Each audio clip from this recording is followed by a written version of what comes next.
સરદાર ગુર્જરી ડિજિટલમાં મહત્વના સમાચારો પર એક નજર. આણંદ જિલ્લામાં ધોરણ 6 થી 8માં કુલ 81 વિદ્યા સહાયકો નિમાશે.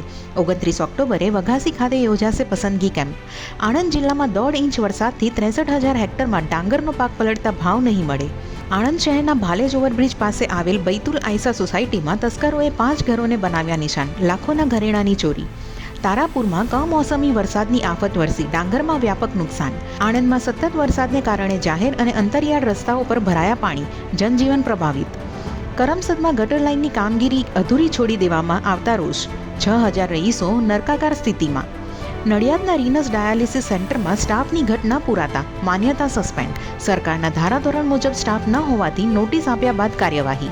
નડિયાદના મયંક કુમાર સોનીએ 19,500 ફૂટ ઊંચો માઉન્ટ ગોરીચેન માઉન્ટેન 1 મહિનામાં કર્યો સર. ગીર પંથકમાં ભારે વરસાદને લઈ સરસ્વતી નદીમાં આવ્યું પૂર. અયોધ્યા શ્રી રામ મંદિરનું નિર્માણ કાર્ય સંપૂર્ણ. રામનગરીમાં 30 ઓક્ટોબરે 14 કોસી અને 1 નવેમ્બરે થશે 5 કોસી પરિક્રમા.